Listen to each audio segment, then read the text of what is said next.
స్తోత్రాలు. శ్రేష్టమైన, చాలా విలువైన, అమూల్యమైన మాటలు మీరు మాకు అందించినందుకు నీకు కృతజ్ఞతాస్తుతి స్తోత్రాలు చెల్లిస్తున్నాం ప్రభా. దేవానికి వందనాలు. ఈ మాటలు మేము మా హృదయమును పట్టుదలతో పట్టుకోవడానికి సహాయం చేయమని ప్రార్థిస్తున్నాం నైనా. నీకు స్తోత్రాలు. ఆత్మదేవునిగా మీరు మా మధ్యలో సంచారం చేస్తుండగా ప్రభా దేవా నీ ఆత్మశక్తితో ఈ దినం మేము నింపబడినట్లుగా సహాయం చేయమని ప్రార్థిస్తున్నాం నైనా. నీకు వందనాలు. నీ ఆత్మ అనుభవమును ప్రభా మేము రుచి చూచుటకు సహాయం చేయమని ప్రార్థిస్తున్నాం ప్రభా. కూడి చేరి వచ్చిన ప్రతి బిడ్డను, ప్రతి దైవజనురాల్ని, ప్రతి దైవజంతి కూడా నీ హస్తాలకి అప్పగించుకుంటుండగా నైనా మీరు మీ నామానికి మహిమకరంగా ఈ కూడికలు జరిగించమని వేడుకున్నా.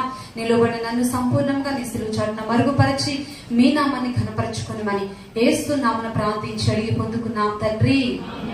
ఆమేన్. హల్లెలూయా. మీకు ఒక చిన్న మాట చెప్తాను, ఆ తర్వాత దేవుడు నన్ను ఎలాగో పరిచయంలోకి తీసుకొచ్చాడు, ఎలాగ మేము సేవ చేస్తున్నామో కొన్ని మాటలు నేను మీకు చెప్తాను. ఉదయ కాలం నుండి గుణవంతురాల గురించి చాలా వాక్యాలు మనం వినుంటాం. నాకు చాలా ఇష్టమైనది ఏంటంటే నేను దైవజనుల సాక్ష్యం వింటాను, వారి పరిచర్యను చూస్తాను. ఎక్కడికి వెళ్ళినా నేను అది వారిని చూసి నేను నేర్చుకుంటాను. అది నాకు చాలా ఇష్టం. సో నేను ఈరోజు దేవుడు మనతో ఏదైతే మాట్లాడుతున్నాడు, సాక్ష్యాలు మనల్ని చాలా బలపరుస్తాయని నా నమ్మకం. కాబట్టి సాక్ష్యం ద్వారా, దేవుని వాక్యం ద్వారా మనము బలపరచబడదాం. హల్లెలూయా. ఒక తండ్రి తన కుమారుణ్ణి ఇలా అడిగాడంట, నాన్న నా విలువ ఎంత అని. ఏమని అడిగాడు? నా విలువ ఎంత అని అడిగాడంట. ఆ తండ్రికి ఈ కుమారునికి అర్థమయ్యే భాషలో చెప్పాలి అని చెప్పి ఇలా అనుకున్నాడు. తన చేతిలో ఉన్న ఒక రాయిని తీసుకొచ్చి, తన దగ్గర ఉన్న ఒక రాయిని తీసుకొచ్చి కుమారుని చేతిలో పెట్టి, ఈ రాయి తీసుకొని అంగట్లోకి వెళ్ళి ఇది ఎంతకు తీసుకుంటారు అని అడిగినాన్న. అమ్మొద్దు, అడిగి వచ్చేసాయి అన్నాడంట. అంగట్లోకి వెళ్ళిపోయి ఈ రాయి ఎంత కొంటారండి అని అడిగాడంట. వాళ్ళు చెప్పారంట, ఈ రాయి నేను 1000 రూపాయలు తీసుకుంటాను అన్నారంట. తిరిగి వచ్చి వాళ్ళ నాన్న చెప్పాడు, నాన్న ఈ రాయికి 1000 రూపాయలు ఇస్తాన్నారు నాన్న అని. ఆ తర్వాత ఇప్పుడు అంగట్లో కాదు, పెద్ద షాప్ లోకి వెళ్ళి, మనకి రిలయన్స్, డిమార్ట్ లాంటి షాప్లు ఉన్నాయి కదా, ఫేమస్ కదా, అక్కడికి వెళ్ళి అడుగు ఎంత తీసుకుంటారో ఈ రాయి అని. అక్కడికి వెళ్ళి అడిగితే వాళ్ళు చెప్పారంట, ఇది 5000 ఇస్తాం మేమని చెప్పారంట. తర్వాత నాన్న 5000 ఇస్తాన్నారు నాన్న. ఓకే, ఇప్పుడు నువ్వు గోల్డ్ షాప్ ఉంది కదా, అక్కడికి వెళ్ళడుగు ఈ రాయి ఎంతకు తీసుకుంటారో. అక్కడికి వెళ్ళి అడిగాడంట. వాళ్ళు చెప్పారంట, ఈ రాయికి మేము 10,000 ఇస్తాం బాబు అని చెప్పారంట. ఇంటికి వచ్చి తండ్రికి చెప్పాడు, నాన్న 10,000 ఇస్తా ఉన్నారు నాన్న. ఇదేంటి నాన్న, ఒక్కొక్క చోట ఒక్కొక్క రేటు ఉంది నాన్న ఈ రాయికి అని చెప్పి అడిగాడంట. అంటే సరే, ఇప్పుడు బంగారం కంటే విలువైంది ఇంకొకటి ఉంది నాన్న, వజ్రం. అక్కడికి వెళ్ళాడు, ఆ షాప్ లో వెళ్ళి అడిగంటే అక్కడికి వెళ్ళి అడిగితే వాళ్ళు చెప్పారంట, ఈ రాయికి మేము 20,000 ఇస్తామన్నారంట. ఫైనల్ ఒక షాప్కి వెళ్ళరా, అక్కడ అడుగు, అప్పుడు చెప్తాను నీకు నువ్వు అడిగిన ప్రశ్నకు సమాధానం. అక్కడికి వెళ్ళి అడిగిన తర్వాత వాళ్ళు చెప్పారంట, ఈ రాయికి మేము 30,000 ఇస్తామన్నా. ఎందుకు నాన్న ఎంత వ్యత్యాసం అంటే, తండ్రి చెప్పారంట, నీ జీవితం కూడా ఇంతేరా. నువ్వు ఎన్నుకునే మార్గాన్ని బట్టి, నీ ప్రవర్తనను బట్టి, నువ్వు తీసుకునే నిర్ణయాన్ని బట్టి, నీ ఆలోచనను బట్టి నీ జీవిత విలువ కూడా మారుతూ ఉంటది. హల్లెలూయా. ఎందుకు మాట చెప్పానో తెలుసా? మనమందరం స్త్రీలంగా ఉన్నాం. మనం చాలా సందర్భాలు అనుకుంటాం ఇది పోటీ ప్రపంచమే, ఇప్పుడిప్పుడు కొంచెం జనరేషన్ బట్టి మనలో మార్పులు వస్తా ఉన్నాయి. నేను అలాగెందుకు ఉండాలి, నేను ముందు ఉండాలి, నేను చేయాలి అనేది ఒకరిని చూసి ఒకరు నేర్చుకుంటా ఉన్నారు. కానీ కొంతమంది ఇంకా అక్కడే ఉండిపోతా ఉన్నారు. అసలు మన జీవితం ఏంటి అనేది కొన్నిసార్లు మనకు అర్థం కూడా కావట్లేదు. ఇంతకీ మన జీవితం విలువ ఎంత అంటే, యేసయ్య తన రక్తం పెట్టుకున్నంత. హల్లెలూయా. ఎంత అండి మన జీవితం విలువ? రక్తం కంటే విలువైంది ఇంకేదన్నా ఉందంటారా? మన ప్రాణము కంటే, యేసయ్య ప్రాణము కంటే విలువైంది ఏదైనా ఉందంటారా? ఒక తల్లికి 2 కుమారులు ఉంటే, ఒక కుమారునికి ప్రాణాపాయ స్థితిలో ఉంటే, నా ప్రాణం ఇచ్చైనా బ్రతికించుకుంటారా అంటారు. కానీ ప్రాణం ఇచ్చేస్తారండి? ఒకడు చనిపోతే ఇంకొకడు ఉన్నాడు కదా, వాడిని బాగా చూసుకుందాంలే అని అనుకుంటారు, అంతే కదా. కానీ మన యేసయ్య మాత్రం ఏం చేశాడు? నా రక్తం చిందిస్తేనే, నేను ప్రాణం పెడితేనే నా బిడ్డలందరికీ పాప విమోచన. హల్లెలూయా. నిజమే, యేసయ్య రక్తం, విలువైన రక్తం ఇచ్చి కొన్నటువంటి సంఘం ఈ సంఘం. హల్లెలూయా. ఏ సాంపాద్యం కాదు, యేసయ్య రక్తంతో కొనబడినటువంటి సంఘం. అంటే నీవు నేను యేసయ్య రక్తం చేత కొనబడిన వారు. ఆయన రక్తం చేత కొనబడిన వారం కాబట్టి మనకు విలువ పెరుగుతుంది కానీ తరగదు. హల్లెలూయా. అయితే ఆ జీవితాన్ని మనము నడిపించుకునే దాన్ని బట్టి, అంటే మనము తీసుకునే నిర్ణయాలను బట్టి, మనము నిలబడే స్థలాలను బట్టి, మనం ఎన్నుకునే మార్గాలను బట్టి మన జీవితం విలువ పెరగాల తగ్గాల, లేకపోతే మనలను ఒక అంచనా మనుషులు కూడా వేస్తారు. అవునా? కొంతమంది మనుషులతో సహవాసం చేసేటప్పుడు వారు దొంగలతో సహవాసం చేస్తే, లోకంలో ఒక సామెత ఉంటది కదా, దొంగతో సహవాసం చేస్తే 6 నెలలు మారిపోయిందంట. నిజమే కదా? అలాగే అలా సహవాసం చేస్తుంటే, వారితో సహవాసం చేస్తే నువ్వు దొంగతనం చేయకపోయినా, నువ్వు మంచివాడివైనా మంచిదానివైనా నిన్నేమంటారు? దొంగే అంటారు. ఒకవేళ నువ్వు పోలీసుతో సహవాసం చేస్తే, ఒక మంచి తెలివైన వాడితో సహవాసం చేస్తే నిన్నేమంటారు? వీడు కూడా బ్రిలియంట్, అందుకే వాళ్ళలో వీళ్ళున్నారు అని అంటారు. ఇప్పుడు మనం అందరం యేసయ్యతో సహవాసం చేస్తే మనం అందరం ఎవరిలాగా మార్చబడతాం? హల్లెలూయా. అర్థమవుతుంది. ఎవరిలాగా మార్చబడతాం? మనం యేసయ్యలాగా. ఇప్పుడు మనం చాలా సంవత్సరాల నుండి యేసయ్యతో సహవాసం చేస్తున్నామని అనుకుంటున్నాం, కానీ మనలో యేసయ్య పోలికలు, యేసయ్య గుణగణాలు ఒక్కట కూడా ఏమి కనపడుతున్నాయి అంటారా? నిజంగా కనపడితే మనం ఇంత నశించిపోతున్న ప్రజలను చూడకపోదు. మేము ఒకవేళ విశ్వాసులమైనా సేవకులమైనా ఎవరమైనా సరే మనలో యేసయ్య గుణగణాలతో మనము నింపబడితే, ఒకవేళ ఈ నశించిపోతున్న వారిని ఒకవేళ మనం చూడకపోదు. మేము ఆ మాట వాస్తవం. ఎందుకు చూస్తున్నాం? ఇంకా ఎందుకు ఎన్నో వినకూడని మాటలు మనం వింటున్నాం, వినకూడని వార్తలు మనం వింటున్నాం, భయంకరమైన వార్తలు వింటున్నాం, కొన్ని భయంకరమైన దృశ్యాలను కూడా మనము చూస్తున్నాం. ఈ రోజుల్లో చూస్తున్నది ఏంటంటే, సమాజము సంఘంలో సేవకులుగా ఉండాలి, సంఘంలో ఒక మాదిరిని కనపరచవలసి పోయి లోకాన్నే తీసుకొచ్చి సంఘంలో పెట్టేంత దుర్భరమైన స్థితిలో ఉన్నాం మనం. హల్లెలూయా. ఈ మాటలు అర్థమవుతున్నాయండి? ఎక్కడ తీసుకొస్తున్నాం? మనము సమాజంలోనికి వెళ్తే మనం ఒక మాదిరి, అవునా కదా? మనం సమాజంలోనికి వెళ్తే మనం ఒక మాదిరి. కానీ ఈ రోజు ఇది అర్థం కావట్లేదు. మనం ఏంటంటే లోకాన్ని చూసి లోకమంతా తెచ్చుకొని మనం సంఘంలో పెట్టేసుకుంటున్నాం. అది మనం దానికి ఏం పేరు పెడుతున్నాం అంటే, ఇది ట్రెండ్ అండి, ఇది న్యూ జనరేషన్ అండి, ఇది 5G జనరేషన్ అండి. ఎక్కడంటే ఎక్కడితో పోల్చేస్తానండి. మనకి గుణవంతురాలు అయితే ఏం చేసింది? బుద్ధి కలిగిన స్త్రీ అయితే ఏం చేసింది? నీవు నేను నిజంగా యేసయ్య రక్తం చేత కొనబడ్డామని గ్రహించిన స్త్రీ అయితే ఏం చేసింది? నేను యేసయ్య రక్తంతో కొనబడ్డాను కదా, నాలో ఇది ఉండకూడదు కదా, నేను ఇలా ఉండకూడదు కదా, నా మాట ఇలా ఉండకూడదు కదా, నా ప్రవర్తన ఇలాగా ఉండకూడదు కదా అని చెప్పి చాలా ఆలోచన చేసి చాలా జాగ్రత్తగా నడుచుకుంటాను. కానీ ఇలాంటి బాధాకరమైన విషయాలు సంఘంలో చూస్తున్నప్పుడు, వింటున్నప్పుడు ఎంతో బాధ అనిపిస్తుంది. నాకు అనిపించేటప్పుడు సంఘంలో ఒక దైవజనురాలు మొదట ఒక మాదిరిగా ఉంటే, మొదట ఆమె గుణవంతురాలైతే, మొదట ఆమె ప్రార్థనా పరురాలైతే, మొదట ఆమె విధేయురాలైతే, మొదట ఆమె ప్రవర్తన మంచిగా ఉంటే ఆ సంఘం అంతా మంచిగా ఉంటది. హల్లెలూయా. తల్లి పిల్లలకి మొట్టమొదటి గురువు తల్లి అంట. తెలుసా మీకు? పిల్లలకి మొట్టమొదటి గురువు ఎవరు? తల్లి. ఆ తల్లి ఎలాగా నడుచుకుంటే ఆ పిల్లలు కూడా అలాగే నడుచుకుంటారు. నాకు ముందు దైవజనురాలు వాక్యం చెప్పారు. లోతు భార్య ఒక మంచి మాదిరిని చూపించలేకపోయింది కాబట్టే ఆమె బిడ్డలు ఆ రీతిగా లోకంలో కలిసిపోయారు. చండాలమైన దరిద్రమైన ఆలోచనలు ఆ హృదయంలో పుట్టే. ఈ రోజు అనేక మంది క్వశ్చన్ రేస్ చేస్తున్నారు, మీ బైబిల్లో ఇలాగా ఉంది. ఆ మాట రావడానికి కారణము ఆ తల్లే, కేవలం అంతే. ఆ తల్లే, ఆ తల్లి చూపించే మాదిరి ఆ బిడ్డలను మంచి మార్గంలో నడవాలో చెడ్డ మార్గంలో నడవాలో సూచిస్తుంది. తల్లులమైన మనమందరం కూడా, దైవజనురాండ్రమైన మనమందరం కూడా, తల్లులుగా మనం మన కుటుంబాలని ఎలాగ ఆత్మీయంగా నడిపించుకుంటున్నామో, లేదా దైవజనురాండ్రగా ఉండి మన సంఘాలని మనం ఎంత ఆత్మీయంగా నడిపించుకుంటున్నామో మనల్ని మనమే క్వశ్చన్ చేసుకోవాల్సిన అవసరం ఎంతైనా ఉంది. దేవుడు మనల్ని ఒక మాదిరిగా పెట్టాడు. మనము సంఘానికి తల్లి లాంటి వారము. మనం ఎలాగుంటే మన సంఘం కూడా అలాగే ఉంటది. నేను ఒక మాట నా జీవితంలో చెప్పగలను. నేను ఇంతకు మునుపు సేవకు రాక మునుపు, ఒకవేళ సంఘంలో ఉంటున్నప్పుడు, చిన్నప్పటి నుండి కూడా నేను ఏ సేవకుని దగ్గరికి వెళ్ళింది నాకు తెలియదు. మా తాతయ్య గారి ఆత్మీయ తండ్రి తెలుసు, వాళ్ళ కుటుంబం తెలుసు. తర్వాత మా తాతయ్య గారు తెలుసు, ఆమె భార్య తెలుసు. నేను చూసిన ఇద్దరు పాస్టర్లు భక్తి పరులు కాదు. నా కళ్ళతో నేను చూసిన ఇద్దరు పాస్టర్లు భక్తి పరులు కాదు. వీళ్ళెంత దీనులో, వీళ్ళెంత సాత్వికులో, వీళ్ళెంత సౌమ్యులో ఈ సేవకులు, వాళ్ళకి వైట్ ఆపోజిట్ వాళ్ళు. అంత ర్యాష్ గా ఉంటారు, అంత గట్టిగా మాట్లాడతారు. ఆ తల్లి ప్రభావము పిల్లల మీద ఆటోమేటిక్ వచ్చేసింది. ఆ పిల్లలతో సేవ చేసేవాళ్ళు లేకుండా పోయారు. నాకు చాలా బాధ అనిపించింది. అందుకే నేను ఎక్కడికి వెళ్ళి నా సేవకురాలు వెతుక్కుంటా ఉంటాను. ఎందుకంటే నా కళ్ళ ముందు చూసిన మాదిరి నాకు సరైనది లేదు.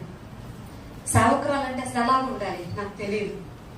ఏ చర్చికి వెళ్ళి, ఎక్కడ ప్రైజ్కి వెళ్ళినా నేను అనుకుంటాను, సేవకురాలు ఎక్కడ ఉంది, ఎక్కడ కనిపించింది సేవకురాలు అసలు మనకి. స్టార్టింగ్ లో ఇక్కడ ప్రేయర్ స్టార్ట్ చేసినప్పుడు ఇక్కడ కనిపిస్తుంది, ఆ తర్వాత వంటగదిలో కనిపించింది మనకి. నిజమండి, తప్పని అనట్లేదు. సేవకురాలు మనకి ఎక్కడ కనిపించింది? వంటగదిలో. ఎందుకంటే ఆమె బాధ్యతలు ఆమెకున్నాయి. వాటన్నిటిని నిర్వర్తించాలి అంటే ఈ పాస్టర్ గారు ఇక్కడ పనులు సంఘాలు చూసుకుంటామంటే అక్కడ పనులన్నీ ఆవిడ చూసుకుంటా ఉంటారు.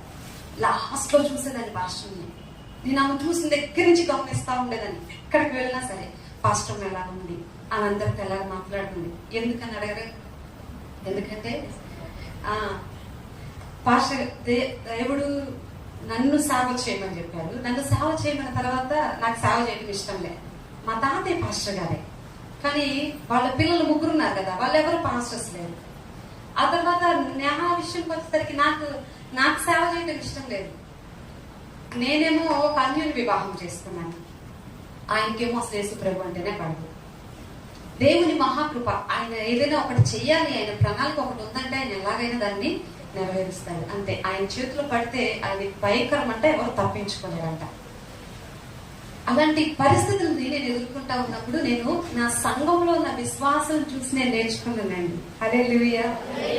ఒక పాస్టర్ భార్యగా నేను పిలువబడుతూ నా సంఘంలో ఉన్న విశ్వాసుల దగ్గర నేను విధేయత నేర్చుకున్నాను. నా సంఘంలో ఉన్న విశ్వాసులను చూస్తూ తగ్గింపు నేర్చుకున్నా. సంఘంలో ఉన్న విశ్వాసులను చూస్తూ ఉన్న 10 మందే వారిని చూస్తూ నేను చాలా నేర్చుకున్నాను. ఈ రోజుల్లో అలాంటి విశ్వాసులు మనకు కనిపించట్లేదు. ఎంత ఆశ్చర్యమో అని. ఒక చిన్న సాక్ష్యం చెప్తా. దేవుడు మన జీవితంలో, ప్రతి ఒక్కరి జీవితంలో ఒక ప్రణాళిక కలిగి ఉంటాడు. ఆయన ఇక్కడ చేశాడంటే, ఇప్పుడు ఆయన భూమి మీదకి వచ్చాడంటే ఒక ప్రణాళిక ఉందా లేదా? ఎందుకోసం వచ్చాడు ఆయన భూమి మీదకి? మనందరినీ పాపం నుండి విడిపించడానికి ఈ భూమి మీదకి వచ్చాడు. ఆయన వచ్చిన పనిని ఆయన నెరవేర్చాడు, వెళ్ళిపోయాడు. అలాగే మనల్ని భూమి మీదకి పంపించడానికి కూడా దేవుడికి ఒక ప్రణాళిక అనేది ఉంది. ఎందుకు చేశాడు అసలు స్త్రీని దేవుడు అంటే? సహకారిగా ఉండటానికి చేశాడని ఆదికాండము 2వ అధ్యాయము 18వ వచనంలో ఆ మాటలు మనకి స్పష్టంగా అర్థమవుతుంది. నేను వాక్యం కంటే ఎక్కువ సాక్ష్యాన్ని చెప్పడానికి ఇష్టపడుతున్నాను. కారణం ఏంటంటే మనం చాలా వాక్యాలు వింటా ఉంటాము, కానీ మన దేవుడు మనల్ని నడిపించిన అనుభవాలు ఎదుటి వ్యక్తికి, నా మటుకు నేనైతే ఆ సాక్ష్యాలను బట్టి చాలా బలపరచబడతా ఉంటా. సో నేను దాన్ని చెప్పడానికి, ప్రభు నన్ను నడిపించిన తీరుని చెప్పడానికి నేను ఇష్టపడతా ఉన్నాను. సహకారిగా ప్రభు మనల్ని చేశాడు. సహకారులుగా ఉండాల్సిన మనము సహకారులుగా ఉంటే ఎంత బాగుండు. కానీ ఈరోజు కుటుంబాల్లో కూడా భర్తకు సహకారం అందించే స్త్రీలు లేరు. సేవలో కూడా భర్తకు, పాస్టర్ గారికి సహకారాన్ని అందించే పాస్టర్లు కూడా చాలా తక్కువ ఉన్నారు. పాస్టర్ల తప్పో నాకు తెలియదు, వారిని విమర్శించేంత గొప్పదాన్ని కూడా నేను కాదు. కానీ ఒక్క మాట గుర్తు పెట్టుకోవాలి, మనం ఏ స్థితిలో పిలువబడ్డామో ఆ స్థితిలో మన ప్రభువునకు మనం నమ్మకంగా బ్రతకాలి. హల్లెలూయా. ఇది వాస్తవం. ఏ స్థితిలో మనం దేవుడు పిలిచాడో మనం విశ్వాసగా పిలిస్తే విశ్వాసగానే ఉంటూ మన కుటుంబాన్ని నడిపించుకోవడానికి మన భర్తలకు మనము చేతనైనంత సహాయాన్ని, సహకారాన్ని మనము అందించాలి, ఖచ్చితంగా అందించాలి. సావుకురంధ్రం అయితే మన భర్తలకు మనకు చేతనైనంత సహకారాన్ని మనము అందించాలి. కొంతమంది అనుకుంటారు పాస్టర్లు, నేను మాట్లాడలేను, నేను పాట పాడలేను, నేను అందరిలో సంఘంలో ప్రార్థన చేయలేను అని కొంతమంది అనుకుంటారు. నా మాట కొంచెం నిదానంగానే ఉంటుంది, కొంచెం జాగ్రత్తగానే ఉంటుంది. అందరూ అలాగ అనుకుంటారు. కొంతమంది అలాగ అనుకునే వాళ్ళు ఉన్నారు. ఒకప్పుడు నేను కూడా అలాగే అనుకున్నాను. నా జీవితం ఎలాగో మార్చబడింది అంటే, నేను ఒక నామకార్థ క్రైస్తవురాలుగా ఉన్నాను. మా తాతయ్య వాళ్ళు వేసేది నమ్ముకున్నారు, మా నాన్న వాళ్ళు చిన్నప్పుడే. అంటే మా నాన్న వాళ్ళకి క్రిస్టియన్ మ్యారేజ్ జరిగింది. నాకు వచ్చిన తర్వాత మా ఇంట్లో హిందూస్ చేసే ఏ ఆచారం కూడా నాకు తెలియదు. మాకేం తెలుసు అంటే ఇదిగో ఈ బైబిల్ తెలుసు అంతే. చచ్చిపోయిన దగ్గర ప్రార్థనే, పుట్టిన దగ్గర ప్రార్థనే, పెళ్లికి ప్రార్థనే, ఇంకేదైనా మా చుట్టాలు బంధువులు ఎవరైనా ఉన్నారంటే ప్రార్థనకి వెళ్ళే వాళ్ళే అంతవరకే నాకు తెలిసిన ప్రపంచం అంతా ఏంటంటే ఇంట్లో ఉంటాం, లేదంటే చర్చిలో ఉంటాం. అంతకు మించి ఇంకేమి కూడా నాకు తెలియదు. అలాగని నేను మంచి భక్తి పదాలని కూడా కాదు. మా తాతయ్య పాస్టర్ అని చెప్పాను కదా, పాస్టర్ మనవరాలను అయిపోయినంత మాత్రాన పాస్టర్ పిల్లలకి అస్సలు భక్తి అవ్వదు. నిజం ఈ మాట. పాస్టర్ల పిల్లలకి అస్సలు భక్తి అవ్వదు. ఎందుకంటే ఈ కండిషన్స్ వారికి ఇష్టం ఉండదు, రూల్స్ రెగ్యులేషన్స్ వారికి ఇష్టం ఉండదు, అన్ని షరతులు అంటే వారికి నచ్చదు. వారు చేయాలనుకున్న దానిని ఎదురుగా చేస్తే మనకు భయపడి కాస్తో కోస్తో కొంత మట్టుకు ఒక వయసు వచ్చేదాకా కొంచెం భయపడి ఆగుతారు, చాటుగా చేసేస్తా ఉంటారు. ఆ తర్వాత కొంచెం పెద్దవారు అవుతారు కదా, అప్పుడు వారికి మనకి కూడా చెప్పలేదు, మనకి భయపడాలన్నంత అవసరం లేదు అని వాళ్ళే ఫీల్ అయిపోతారు. మీ పెద్దవాళ్ళం అయిపోయా, మా ఇష్టం వచ్చినట్లుగా ఉండొచ్చు, మాకు ఫ్రీడమ్ ఉంది అని అనుకుంటారు. వాళ్ళు డైరెక్ట్ గానే చేయాల్సినవి చేసేస్తా ఉంటారు. పాస్టర్ల పిల్లలు నాకు తెలిసైతే భక్తి తప్పిన పాస్టర్ల పిల్లలు చాలా తక్కువ మంది, 170 మంది కూడా ఉంటారు. చాలా తక్కువ మంది, 70 మంది అంతే ఉంటారు. ఆ 30 మంది ఎక్కడో మహానుభావం, నిజంగా తండ్రి మాటకు తల్లి మాటకు విధేయత చూపిన వారు. నేను అనుకుంటా ఆ తల్లులు ఎంత కన్నీరు కారిస్తేనే ఆ పిల్లలు అంత భక్తిగా ఉన్నారని. హల్లెలూయా. ఇది వాస్తవం అండి. అలాంటి కుటుంబం నాది. అలాగే ఉన్నాము. అయితే మొత్తానికి మా తాతయ్య ఏమనుకున్నారో, ఎందుకు అలాగే పెళ్లి చేశాడో మా నాన్న వాళ్ళకి తెలియదు, కానీ అన్యుల్ని ఇచ్చి చేశారు. వాళ్ళ చెల్లెళ్ళ కూతుర్లనే ఇచ్చి పెళ్లి చేశారు. దేవుని మహాకృప, అన్యులు ధన్యులుగా మార్చబడ్డారు. ఆమేన్. హల్లెలూయా. ఎప్పుడైతే వారి ఇంట్లో అడుగు పెట్టారో మా తాత వాళ్ళకంటే కూడా ఇంకొంచెం ఒక మెట్టు భక్తి చేయడం ప్రారంభించారు. అయితే ఆ భక్తిలో కూడా నమ్మకార్థత్వమే. ఏంటంటే ఆదివారం ఆరాధనకి వెళ్తారు, వచ్చేటప్పుడు పక్కన వెంకటరామ సినిమా హాల్ ఉంటుంది, అక్కడికి వెళ్ళి వస్తారు. అంత మంచి భక్తి కాదు వాళ్ళు. ఇక మాకు కూడా అదే భక్తి. మరి తల్లి ఏ దారిలో ఉంటే, ఇప్పుడు మనం విన్నాం కదా, తల్లి ఏ దారిలో ఉంటే బిడ్డలు కూడా, మా వాళ్ళు వెళ్తా వాళ్ళే వెళ్ళకుండా మమ్మల్ని కూడా పట్టుకొని పోతారు. నేను ఇంటికి వచ్చిన తర్వాత మమ్మల్ని బెదిరిస్తాను. మా అమ్మని, మా మేనత్ కావాలి, నాకు కావాలి, మీరు సినిమాకి వెళ్తున్నారు, నేను తాతయ్యకి చెప్తానని బెదిరించాను. ఇంటికి వచ్చిన తర్వాత వాళ్ళు మా తాతయ్య ఇంట్లోకి రానిచ్చేవాళ్ళు కదా, ఎక్కడికి వెళ్ళారు, ప్రార్థన ఇప్పుడు అయిపోయింది, మీరు ఇప్పుడు దాకా ఏం చేస్తున్నారు, వాకిట్లో నిలబెట్టేవాళ్ళు. నైట్ 9 దాకా లోపలికి రానిచ్చేవాళ్ళు కాదు. అయితే మరి మానుకోవాలి కదా, వీళ్ళు 2 వారాల తర్వాత మళ్ళీ సినిమా హాల్కి వెళ్ళి వస్తారు. అంటే అంత మంచి భక్తి పార్లు వీళ్ళు. అలాంటి కుటుంబంలో వెళ్ళాను. ఇప్పుడు నా విషయానికి వచ్చేసరికి నేను పెద్దయ్యాను, నాకు వివాహం చేయాలనుకున్నాడు. ఆ టైంలో చాలా మందిని చూస్తాను కదా, నాకు 15 సంవత్సరాలప్పుడు నేనన్నాను దాన్ని తప్పించుకుందామని, నేను పలానా వ్యక్తిని పెళ్లి చేసుకుంటానని చెప్పాను. ఎందుకు తప్పించుకోవడానికి, నాకు చదువుకోవాలని ఉంది. తప్పించుకుందామని అమ్మారు చెప్తే వీళ్ళు దానికి భయపడిపోయి, వామ్మో ఎంఏ ఏం చేసేస్తే మాకు చెడ్డ పేరు తెచ్చేసేదేమో అనుకొని మా తాతయ్య వెంటనే పెద్దవాళ్ళందరూ మాట్లాడుతున్నారు, అక్కడికి వెళ్ళిపోయారు, మాట్లాడేసారు, వెంటనే పెళ్లి చేశారు. ఒక్క 4 రోజుల్లో మొత్తం అయిపోయింది. తీరా చూస్తే మా పాస్టర్ గారికి అసలు యేసు ప్రభు అంటేనే ఇష్టం ఉండదు, అస్సలకి నచ్చదు. నాకు బొట్టుకి పూలకి నేను ఎంత దూరమో ఆయన కళ్ళ దగ్గర. నాకు బొట్టు పెట్టుకుంటే తలనొప్పి వచ్చేసింది, నా పరిస్థితి. నేను చిన్నప్పటి నుండి అలా ఉన్నాను. కానీ ఆయనకేమో అవే ఇష్టం, ప్రార్థన అంటే ఇష్టం ఉండదు. అన్ని విషయాల్లో చాలా బాగుంటాం మేము, ఒక్క ప్రార్థన విషయంలో మాత్రం మా ఇద్దరి మధ్య గొడవ అయింది. కాబట్టి నేను ఎప్పుడు దేవుని గురించి చెప్పలేదు. నువ్వు యేసు ప్రభు నమ్ముకో, నువ్వు కూడా చర్చికి రా అనే మాట అప్పటి నుండి ఇప్పటి వరకు ఎప్పుడు ఒక మాట కూడా నేను చెప్పలేదు. కానీ ఒకటి మాత్రం చేసేదాన్ని, నీవు గొప్ప దేవుడు అని, నువ్వు నిజరక్షకుడు అని నాకు తెలుసు ప్రభు. నా భర్తకు కూడా తెలియదు కదా, నా భర్తను కూడా నువ్వు దర్శించేయాలి. ఈ చిన్న ప్రార్థన మాత్రం చేసేదాన్ని. కొన్ని రోజులు జరిగిపోయింది, పాప పుట్టింది. ఆ పాపను తీసుకుని అప్పటి వరకు మా అమ్మ వాళ్ళ ఇంట్లో ఉన్నాం. మాకు వివాహం అయిన వెంటనే ఆమెకి సర్జరీ జరగటం వల్ల ఆమె దగ్గర ఉండిపోవాల్సి వచ్చింది. మేమిద్దరం ఆడపిల్లలమే, చూసుకోవడానికి ఎవరు లేరు, మేము అక్కడే ఉండిపోయాం. అక్కడికి వెళ్ళిపోయిన తర్వాత నాకు అసలు ఆ పాప పుట్టింది, ఆమెను తీసుకొని ఇంట్లో ఉంటే తాతయ్య వచ్చి మీరు సేవ చేయాలని చెప్తారు పాస్టర్ గారికి. ఈయనకి అసలు దేవుడు అంటేనే పడుతు, సేవ అంటే ఇంకా బాగా అరిసేవాడు. మీ తాతకు పని పాట ఏం లేదా, సంచ కూడా తగిలించుకొని ఇల్లు తిరుగుతున్నాడు కదా, నన్ను తిరగమంటాడా? నాదెంత వయసు, నేను కష్టపడి పని చేసుకోవాలి, డబ్బులు సంపాదించాలి, ఏంటి ఇలా చెప్తాడు అని చెప్పేసి ఆయన వెళ్ళిపోయిన తర్వాత నన్ను అనేవాళ్ళు. అలా జరిగిపోతా ఉంది. ఈ పాప పుట్టింది, ఇంట్లో ఉండి ఇదే గొడవ ఎక్కువైపోయిందని చెప్పేసి అక్కడి తక్కెలపాడు నుండి గుంటూరు బ్రాడిపేట ఒక అపార్ట్మెంట్ లో వాచ్మెన్ వెళ్ళిపోయాయి. అప్పటిదాకా నాకు అసలుకి మా నాన్న కింద పని వాళ్ళు ఉంటారు నాకు తెలుసు. అక్కడికి వెళ్ళిపోయిన తర్వాత నాకు ఏం అర్థం కావట్లేదు. ముందు అసలు ఈ పిల్లని ఎట్లా పట్టుకోవాలో అర్థం కావట్లేదు. నాకు 15 సంవత్సరాలు, నాకు ఒక పిల్ల. ఆ పిల్లని ఎట్లా పట్టుకోవాలో నాకు తెలియదు, ఏం చేయాలో నాకు తెలియదు. అక్కడికి వెళ్ళిన దగ్గర నుంచి తన జీవితం విపరీతం అయిపోయింది. అప్పటి వరకు వాస్తవంగా కొంత మంచోళ్లే, కానీ అప్పటి నుండి ఏమైపోయిందంటే జీవితం సరదాగా బ్రతకడానికి ఇష్టమైపోయింది. లేనిపోని అలవాట్లన్నీ వచ్చినాయి. చేతిలోకి డబ్బు వస్తే లేనిపోని అలవాట్లన్నీ వచ్చేస్తాయి. స్వేచ్ఛను కోరుకుంటున్నాడు ఈరోజు మనిషి. అలాగైపోయింది. ఎవరికి చెప్తాను నేను ఇప్పుడు? అమ్మకి చెప్పలేను, నాన్నకి చెప్పలేను, తాతకి చెప్పలేను, ఏం చేయలేదు. అసలు నా వల్ల ఏమి కాదు. ఇప్పుడు ఒకవేళ వాళ్ళకి చెప్పినా ఏం చేస్తారు? వచ్చి ఒక మాట చెప్పేళ్తారు. చెప్పెళ్ళిన తర్వాత నాకు ఎక్కువైంది కానీ టార్చర్ తక్కువేం అవ్వదు కదా. ఒక 10 నెలలు నా జీవితం నరకంలాగా అనిపించిందండి. ఈ 10 నెలలు నేను చేసింది ఒకటే, ఎందుకు ఇలా చేస్తున్నావు అని ప్రశ్నించలేదు. ఎందుకు ఇలా చేయాల్సి వస్తుందనే దానికి అంత అవసరం ఏంటని నేను అడగలేదు. ఒక్క మాట కూడా అసలు ఏది ఎదురు తిరిగి మాట్లాడేదాన్ని కాదు. కానీ ప్రతిరోజు ఉదయం లేచి మోకరించి ప్రార్థన చేసేదాన్ని, ప్రభువా ఏదైనా నా జీవితంలో నీ చెప్తున్నా జరగాలి. నువ్వేది చేయాలనుకుంటావు నా జీవితాన్ని అలా చెయ్యి. ఎందుకంటే నా వివాహానికి ముందు కూడా నాకు తెలిసిన భక్తిలో ఉదయం 3 నుండి 6 వరకు మోకాలు దిక్కుని ప్రార్థన చేసేదాన్ని. నేనేదో పొరపాటున తప్పించుకుందామని చెప్పేస్తే వీళ్ళు నిజంగానే పెళ్లి చేసేస్తున్నారు. నా జీవితం ఏమైపోయిందో నాకేం అర్థం కావట్లేదు. అంత చిన్న వయసులో ఏ నిర్ణయం తీసుకోవాలో కూడా నాకు తెలియదు.